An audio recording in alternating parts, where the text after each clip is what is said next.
Hello everyone, this is Kevin from Kevin's Tiny Trains. Today we're going to do a DCC upgrade, my first one for N scale.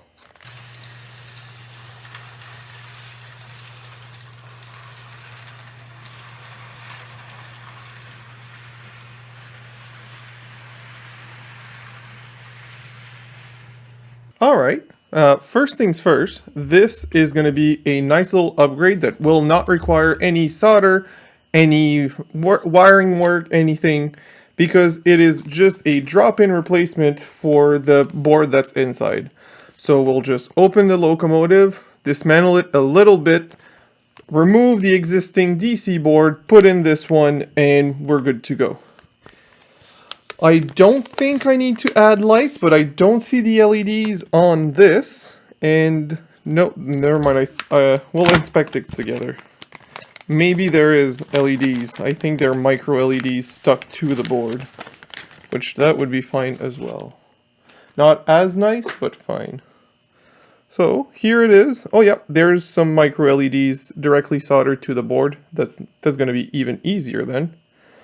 So this board is a direct replacement to the DC power distribution board that is used for the LEDs in this one.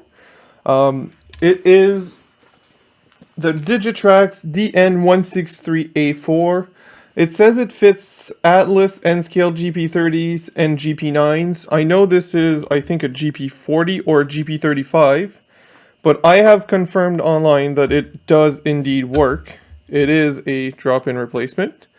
So to open this locomotive, you just need to yank on the shell, and sometimes it really takes a few tries. I've seen some tricks where people open the box that holds it and just put the edge of the box against the front of the locomotive's chassis and just drops the whole box so that the impact it gives doesn't break anything and clips your engine and unclips your engine shell from the body.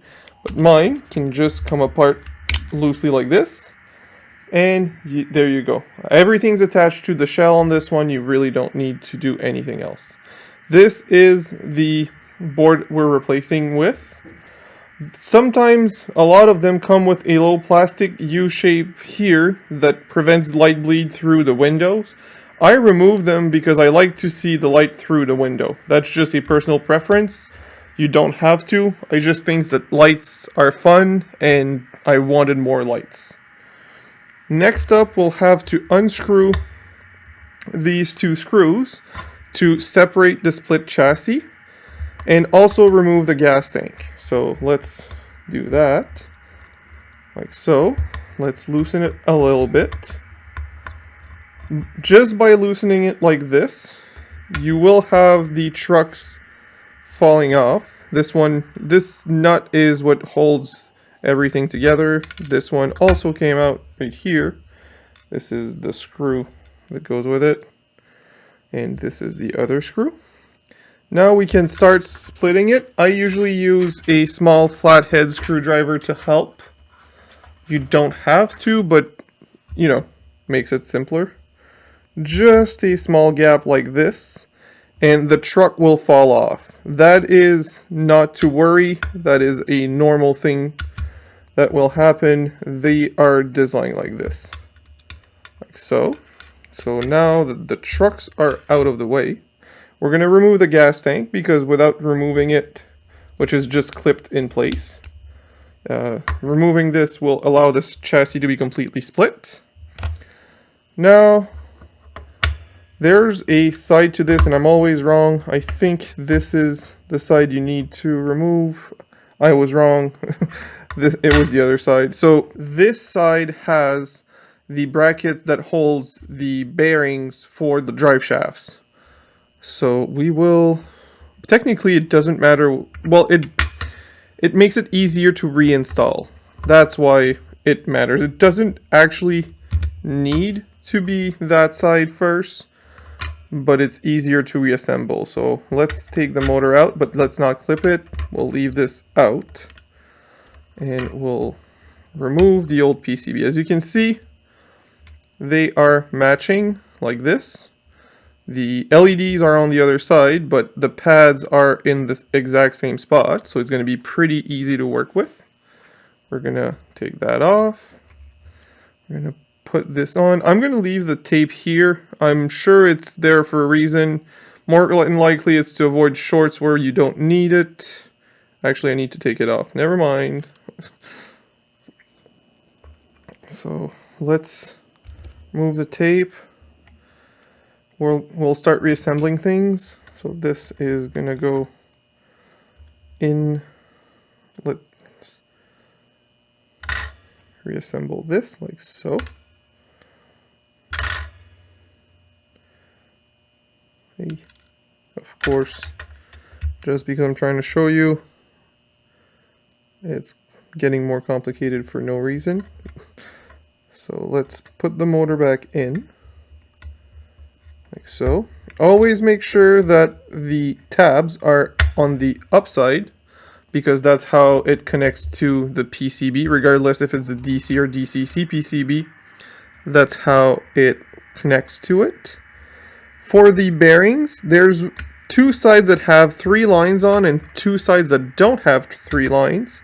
You want to make sure that it's the side that have 3 lines that are on the up and down position. They are a little bit more snug, and that's how it all holds everything properly. It technically wouldn't be the end of the world if it's not, but it's just making sure everything's in the correct position. Like so.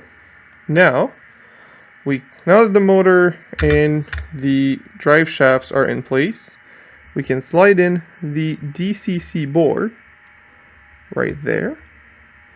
And you can already see the motor contact pads are making contact with the DCC board, and the tabs on the corners are making contact with the chassis. I know it's a split frame chassis, but I just put the DC board back. Of course, this is a DCC board. So, like so. There you go. It's slid in, and one of the pads for the motor is not at the right spot, so we need to push it down with a screwdriver. So, you really need to ensure that these have enough tension to have a good contact, because this could be as simple as that if you do the DCC install and the motor and the decoder is getting power and you see lights turn on, but you don't see your engine moving and the motor's not making any noise, it might just be the contacts on the motor that are not making contact with the decoder. And just also make sure that they don't cross over so that it doesn't short. But I don't know how well you can see this. But inside there is where the contacts are. I'll put the light on the other side to see if it helps. Yep, it does. So inside there is where the contacts are. And you make sure that the contacts are not touching anything other than their respective PCB pads. Now that everything is in and touching properly, we can bring this back. Again, make sure that this is at the bottom. I know the trucks aren't in, but since nothing is tightened, it's fine. You don't need to have it to have the trucks installed at this point in time. I did notice that Digitrax had put some solder pads to thicken where the contacts were, and I think it's fine, but it might actually be a little too thick for the gaps in the chassis. I think it's fine. It looks properly slotted in, but if we see that the shell won't fit, that's why. So let's put the trucks back in. So, one, and you just need to make sure that they are opposite directions, and when I say that, I mean that the gears underneath, I will show you, these gears are on opposite side on your trucks, because if you put it on the same side, they're gonna go opposite ways and it's not gonna work. You want them to be on the opposite side.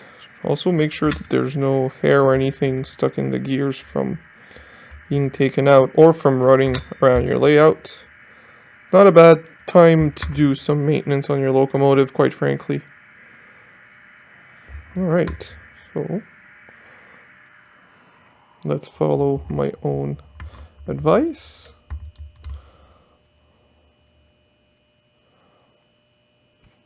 Now that the trucks are in, we can put the screws back in with the washers. And if a truck falls out, it's okay. Just do the screw on the side that the truck didn't fall out, but don't tighten it completely. Just enough to hold itself. That way, you won't have to fight anything when you're installing your truck back. There you go.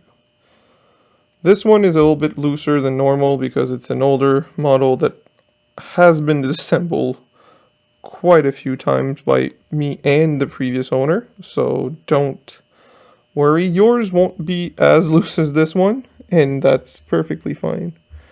I just noticed that I put the screws in backward.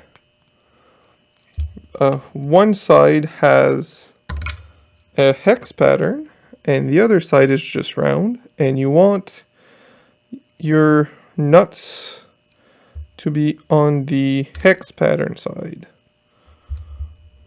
No, please come out. Of course.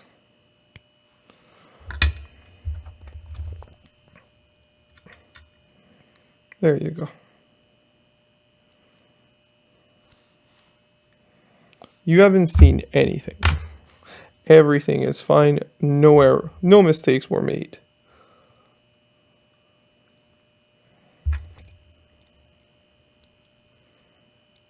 So now let's do the front again. So just making sure the gears are opposite direction.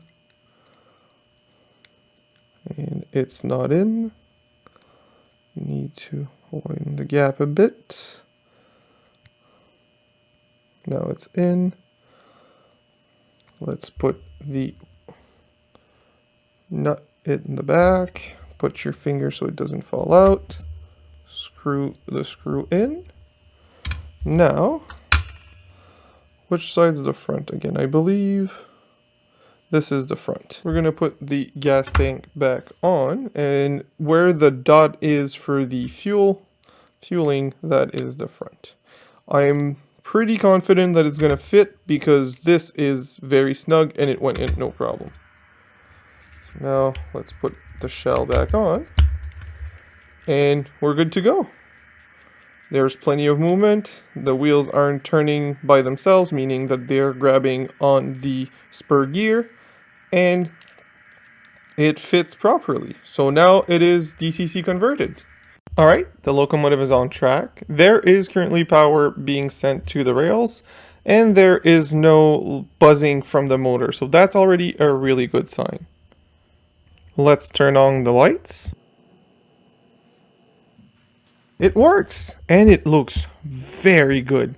I'm very surprised by how well this works, considering that it's a micro LED on top of the PCB and not a full 3mm bulb in front. Now, let's send some power to get it moving. Actually, first, before we actually run it, I'm going to put it on the programming track, change the road number, and then change the starting voltage, because this motor has always been a little slow, so I'm going to kick it up a notch so that it actually starts when I put it at 1%. And then I'm going to set the maximum speed. I'm going to the full speed because the motor's a little slow again, and set the middle point closer to the beginning so that I can have a very smooth start. But if I decide to go high speed, it goes to full speed pretty quickly. So we're going to set that up right now. We'll be right back. We're back. Now we're gonna give some power to the locomotive and let's see it move on its own for the first time. Well, for the first time in DCC. And she's moving. Started very slowly, as I want, but she's going. As you can see, she's going very smoothly. I'm very happy. The acceleration curve is perfect. And she looks very, very nice. That LED is not too bright, not too dim. It is lighting up around like you want it to, but not exaggerated. And it really gives a nice glowing effect in the cab. I know it's not realistic, but I'm not going for realistic. I'm going for fun, and it is absolutely fun. So, very happy with the results. Let me put the cell phone down again and put it in reverse to see the rear headlight. Make sure that the rear headlight works and that it goes as smooth going backward. As you can see, she's running just as smooth both direction. She looks just as good in both direction. And the front headlight is off. As I mentioned, I'm going to look into the settings another day to see if I can get the lights to just dim instead of turn off for the front, well, for the opposite direction of the locomotive. But otherwise, it still looks awesome the way it is. I really like this. Alright, I hope everyone enjoyed the video. Don't forget to like, comment, subscribe, stay tuned for more content, and have yourself a great week. Now, let's look at that little loco run around the layout with just the fact that it runs so smoothly with a DCC setup. We might even put some cars behind it.